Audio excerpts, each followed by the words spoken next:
Radhe Radhe প্রিয়ন, bright সাহিত্য YouTube চ্যানেলে তোমাদের স্বাগত জানাই। অন্যরকম ভালোবাসা পার্ট 3।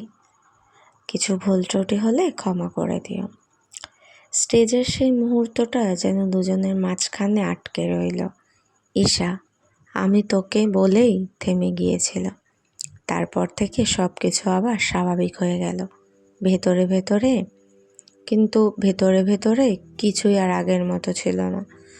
মেঘলা বারবার ভাবছিল ঈশা কি বলতে চেয়েছিল, আর ঈশা সে যেন নিজেকেই এড়িয়ে চলছিল। কথা হচ্ছিল, কিন্তু সেই অপূর্ণ বাক্যটা তাদের মাঝে দেয়াল হয়ে দাঁড়িয়েছিল। একদিন স্কুল ছুটির পর মেঘলা আর নিজেকে আটকাতে পারল না। ঈশার হাত ধরে বলল, আজ তুই বলবি ওই দিন কি বলতে চেয়েছিলি তুই আমাকে। ঈশা থমকে গেল। তার চোখে ভয়, দ্বিধা আর কিছু লুকানো অনুভূতি।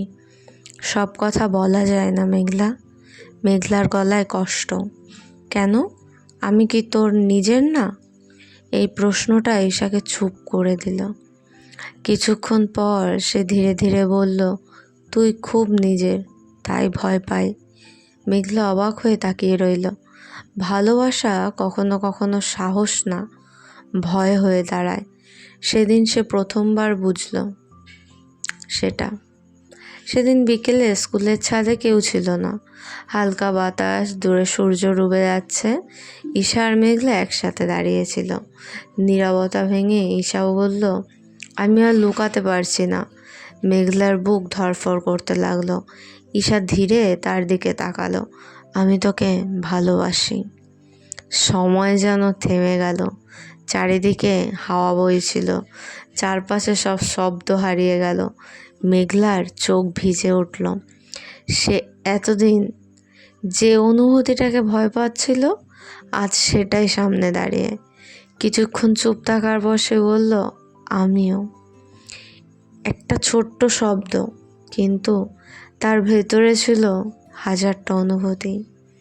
সেদিন সূর্য ডোবার সাথে সাথে তাদের জীবনে আর একটা নতুন অধ্যায় শুরু হলো। দিনগুলো আবার সুন্দর হয়ে উঠল, কিন্তু এবার আর তাদের সম্পর্কটা ছিল গোপন। ক্লাসে তারা আগের মতোই আচরণ করত, কিন্তু চোখে চোখ পড়লেই এক অন্যরকম হাসি ফুটে উঠত। টিফিনে চুপচাপ পাশে বসা, লুকিয়ে হাত ছোঁয়া, ছোট ছোট মুহূর্ত, সব কিছু যেন বিশেষ হয়ে উঠেছিল। কিন্তু এই সুখের মাঝেও একটা ভয় কাজ করছিল, যদি কেউ জেনে যায়। কারণ সমাজ সবসময় এই সম্পর্কগুলোকে সহজভাবে নেয় না, আর সেই ভয়টাই তাদের ভালোবাসাকে আরও নীরব, আরও গভীর করে তুলেছিল। একদিন হঠাৎ করে সব কিছু বদলে গেল। ক্লাসে কিছু ছেলেমেয়েরা ফিসফিস করে কথা বলছিল। কেউ একজন তাদের একসাথে দেখেছিল, হয়তো একটু বেশি কাছাকাছি। গুজব ছড়িয়ে পড়তে সময় লাগলো না। ওরা নাকি সত্যি নাকি, এই কথাগুলো মেঘলার কানে পৌঁছাতো। সে ভেঙে পড়েছিল ভেতরে ভেতরে। ঈশা তার হাতটা ধরে বলল, আমি আছি। কিন্তু এবার পরিস্থিতি সহজ না। বন্ধু, ক্লাস, সমাজ সব কিছু যেন তাদের বিরুদ্ধে দাঁড়িয়ে যাচ্ছে। সেদিন মেঘলা বুঝল, ভালোবাসা শুধু সুন্দর না, কখনো কখনো যুদ্ধ। ভালোবাসলে সারা জীবন ভালোবাসার মানুষের হাতটা শক্ত করে ধরে রাখতে হয়। কোনো পরিস্থিতিতে তাকে ছেড়ে যেতে হয় না।